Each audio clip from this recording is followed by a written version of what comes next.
Olá a todos, nesse vídeo eu gostaria de comentar um vídeo do canal Ciência de Verdade do professor Afonso Vasconcelos, mais especificamente o vídeo 404, Estações do Ano no Modelo Heliocêntrico. Nesse vídeo o professor Afonso comenta sobre o funcionamento, as explicações para as estações do ano no modelo do globo e no modelo da Terra plana, e ele conclui então que existem contradições no modelo do globo, enquanto que tudo funciona perfeitamente no modelo de Terra plana. Nesse vídeo eu gostaria de contra-argumentar alguns pontos do professor Afonso, e apontar para os senhores, então, a conclusão contrária, que, na verdade, o modelo do globo funciona muito bem e existem contradições no modelo de Terra plana. O professor Afonso argumenta ali que a motivação para ele fazer um vídeo em que ele comenta um pouco sobre o funcionamento do globo é o desconhecimento de muitas pessoas sobre o funcionamento desse modelo. Com relação às estações do ano especificamente, ele fala o seguinte, abro aspas, a maioria das pessoas acredita que quanto mais perto a Terra está do Sol, é mais quente a Terra e é verão. E quanto mais longe, mais distante e é inverno. Isso é o que as pessoas pensam, tá? Tá totalmente equivocado, fecho aspas. Nesse ponto, o professor Afonso foi perfeito. De fato, muitas pessoas pensam isso, e isso de fato não é o que o modelo heliocêntrico, o modelo globo, o modelo que é acreditado aí pela ciência moderna, que o modelo considera como sendo realidade. De fato, o efeito importante é o de inclinação da Terra, o professor Afonso entra nisso mais adiante, mas só como comentário com relação a isso, caso fosse a distância da Terra com relação ao Sol o que influenciasse as estações, o que definisse as estações do ano, nós teríamos uma mesma estação na Terra inteira, e não o que é observado na realidade, que é que no hemisfério norte e no hemisfério sul nós temos sempre estações opostas. Por exemplo, quando é verão no hemisfério norte, é inverno no hemisfério sul. O professor Afonso segue então comentando sobre essa diferença de distância, que se deve ao fato de que a órbita da Terra em torno do Sol é uma órbita elíptica. Por causa disso, existem épocas do ano em que a Terra está mais próxima do Sol, o mais próximo possível, periélio, aproximadamente 147 milhões de quilômetros da Terra ao Sol, e mais longe possível, aproximadamente 152 milhões de quilômetros. Há, portanto, uma diferença ao longo dessa órbita da Terra em torno do Sol de 5 milhões de quilômetros, e aí o professor Afonso comenta o seguinte, abro aspas, vou fazer uma pergunta agora. Se a Terra está 5 milhões de quilômetros mais perto, é verão ou inverno no hemisfério norte? Se você não conhece o modelo bem, você errou. Se você está mais perto do Sol, é inverno no hemisfério norte. Eu sei, parece que não tem lógica, Fecho aspas. E aí então, claro, essa aparente falta de lógica, o professor Afonso continua falando em seguida, se deve ao fato de que, como eu disse, a explicação, na verdade, para as estações do ano no modelo do globo é a inclinação da Terra, e é o que o professor Afonso aborda em seguida no seu vídeo. Eu peguei aqui uma esferinha, uma bolinha de isopor com um palitinho enfincado, para representar a Terra e o eixo de rotação, o palitinho. E o que acontece é que esse eixo de rotação com relação ao Sol, ele está meio inclinado na órbita da Terra. E aí, então, conforme a Terra gira em torno do seu eixo, perceba, o Sol ilumina aqui nessa época, quando o Sol esteja aqui até aqui, o Sol ilumina durante mais tempo o hemisfério sul. Por causa disso, os dias no hemisfério sul serão mais longos e nós teremos verão no hemisfério norte, reciprocamente inverno no hemisfério sul. Por outro lado, quando a Terra esteja do outro lado da órbita, o Sol aqui, agora, enquanto a Terra gira em torno do seu próprio eixo, o Sol ilumina durante mais tempo o hemisfério norte. Nós temos verão no hemisfério norte, inverno no hemisfério sul, e é exatamente esse comentário do professor Afonso, da explicação real sobre o modelo do globo, abro aspas. No modelo do globo, o que define o verão e o inverno é a inclinação da Terra. Então o que acontece? Independente da posição, se ela está aqui ou aqui o professor Afonso está se referindo ao periélio e ao afélio, distância mais próxima e mais longa, você tem que concordar que no globo tem duas estações diferentes acontecendo, uma no hemisfério norte e uma no sul, independente se ela, a Terra, está mais perto ou mais longe. E aí, desse conflito entre a inclinação e a distância, o professor Afonso diz que há uma contradição no modelo do globo, abro aspas. Mesmo ela, a Terra, estando 5 milhões de quilômetros mais perto, isso não influencia. O que influencia é essa pequena inclinação aqui da Terra, no modelo do globo, fecho aspas. Então perceba que basicamente a argumentação sobre essa suposta contradição no modelo do globo, segundo o professor Afonso, se deveria pelo fato de que quem rege o clima na Terra é a inclinação e não a distância da Terra com relação ao Sol. A distância que é de 5 milhões de quilômetros, diferença de distância, entre ponto mais próximo e mais longe, ela não rege. Então perceba que o argumento dele é basicamente que a inclinação deveria ter uma influência pequena e a distância da Terra com relação ao Sol deveria ter uma influência muito grande. Afinal, 5 milhões de quilômetros é coisa pra caramba. E o modelo do globo diz que não é isso que acontece. O que eu gostaria de contra-argumentar, apresentando algumas estimativas um tanto simples, não vou entrar em muitos detalhes técnicos, é que na verdade é exatamente isso de fato que acontece. De fato a influência de inclinação é muito maior. Aos números então, começando pelas distâncias. 5 milhões de quilômetros de diferença parece coisa pra caramba. Mas tem que lembrar que as distâncias da Terra com relação ao Sol são muito grandes. O mais próximo possível, né, o periélio, é de 147 milhões de quilômetros. E 5 milhões com relação a 147 milhões é uma diferença de 3,4%. 3,4% nos diz que basicamente aquela órbita elíptica é quase um círculo, certo? Você quase não iria enxergar ela sendo uma órbita esticada, né? Então, 3,5%, 3,4%, claro, não é o que vai explicar o clima da Terra. Apenas para fazer um exemplo um pouco esdrúxulo, né, uma analogia um pouco esdrúxula, imagine que você tem um especialista em formigas e um dos parâmetros que ele usa para explicar as coisas, para entender as populações, né, é o tamanho médio das formigas da população. Para esse especialista, claro, uma diferença milimétrica é extremamente importante, né, vai dizer totalmente as coisas sobre a saúde da população ou não. E aí chega uma pessoa para ele e diz, puxa vida, no último trabalho que eu fiz, a gente teve uma diferença de 2 centímetros. E esse especialista vai entrar em choque, ele vai falar, 2 centímetros? 2 centímetros é muita coisa. Meu Deus do céu, é 10 vezes o tamanho da formiga? 2 centímetros é coisa demais, é uma nova espécie, é uma mutação bizarra, o que está acontecendo? E aí esse cara vai falar para ele, não. Na verdade eu trabalho com pontes. E aí, né, para pontes, algumas dezenas de metros, 2 centímetros é pouca coisa, né, 0,1%. Talvez 0,01%, dependendo do tamanho da ponte. É muita pouca coisa. Qual que é a moral que eu estou tentando colocar aqui?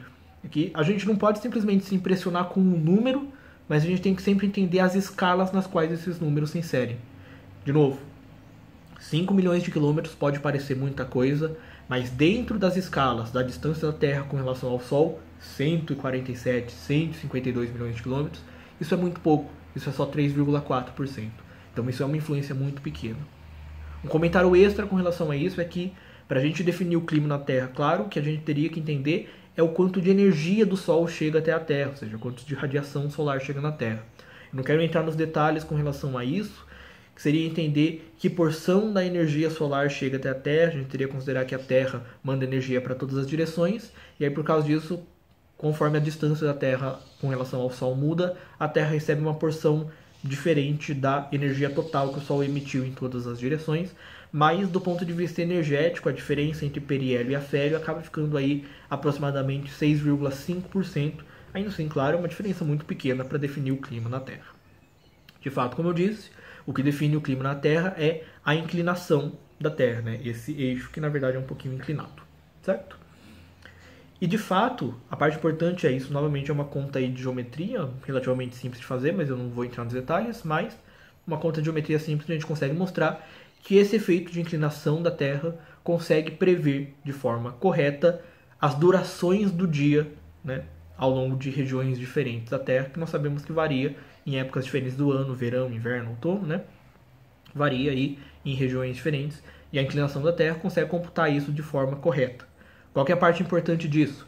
É que a inclinação computando isso de forma correta, se você pegar, por exemplo, ali sul do Brasil, nós temos aí dias de inverno durando 10 horas apenas, né? Claridade durando 10 horas. Dias de verão, claridade durando 14 horas.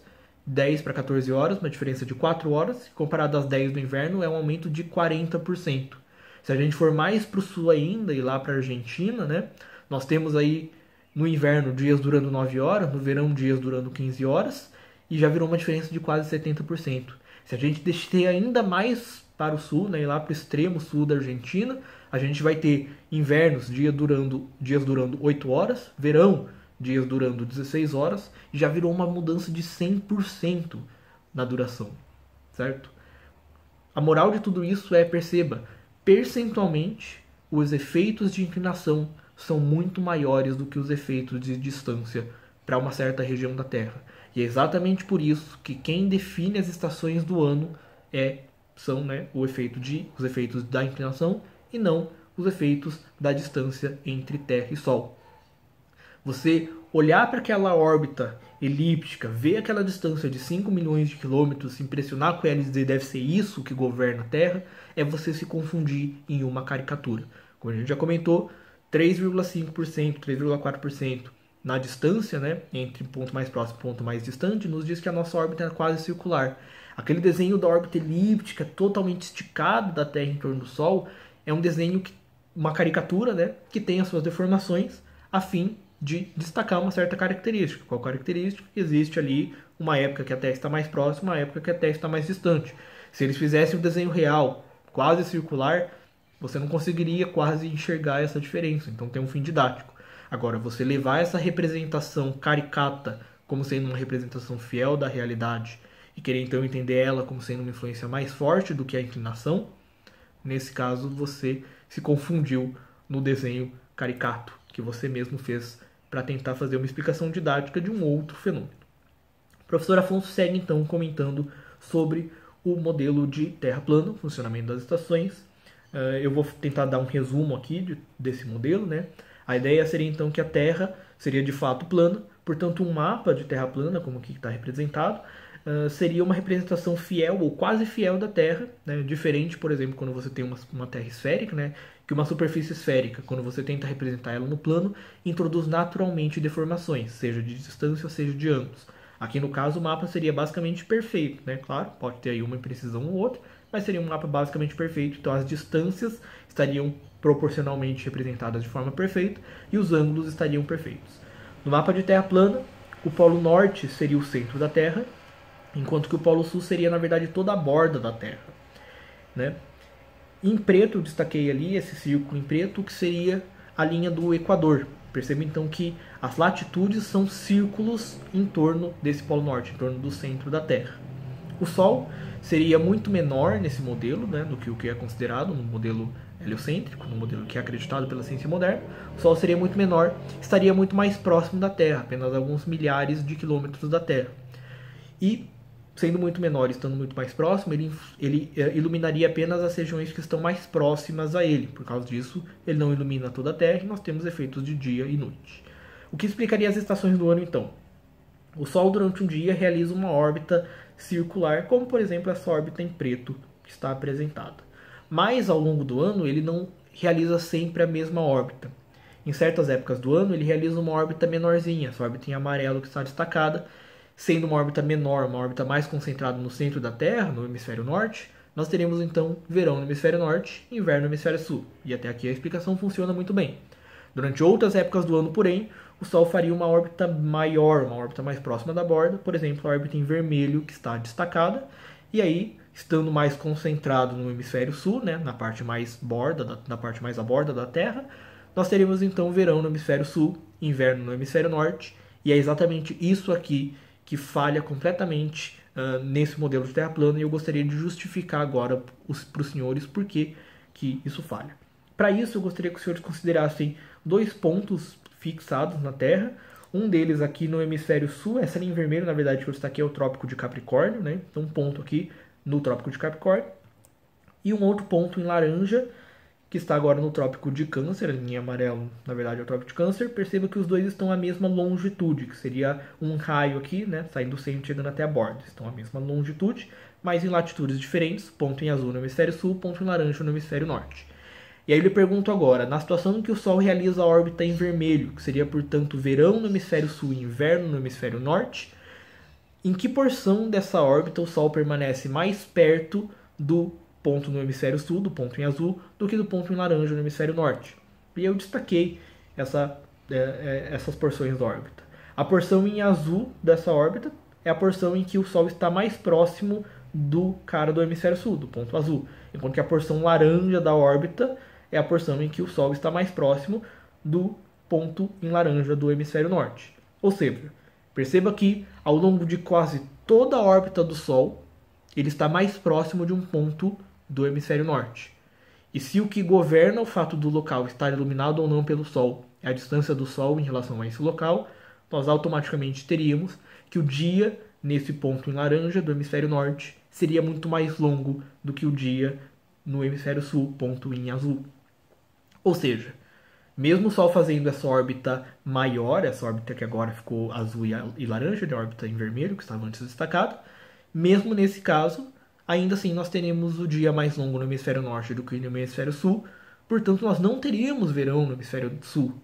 Nós teríamos, ao contrário, ainda assim, verão no hemisfério norte, inverno no hemisfério sul. Portanto, o modelo de Terra plana acaba condenando o hemisfério norte a um verão eterno e o hemisfério sul a um inverno eterno. Talvez isso fique ainda mais dramático quando a gente considere o Sol novamente na órbita vermelha, que seria supostamente verão no hemisfério sul, e o Sol aqui em uma certa posição, então em um horário do dia fixado. E aí eu pergunto, qual a porção do planeta que é iluminada pelo Sol? Está aqui destacado em amarelo. Isso aqui seriam dados da realidade, de fato, né? Nós sabemos que no hemisfério sul, o Sol, durante o verão do hemisfério sul, iluminaria o hemisfério sul durante mais tempo, portanto, mais da metade está preenchida, né? Está aí destacado em amarelo, enquanto que no hemisfério norte, nós temos que menos da metade do dia, né, permanece iluminada pelo Sol, portanto, temos uma porção menor destacada.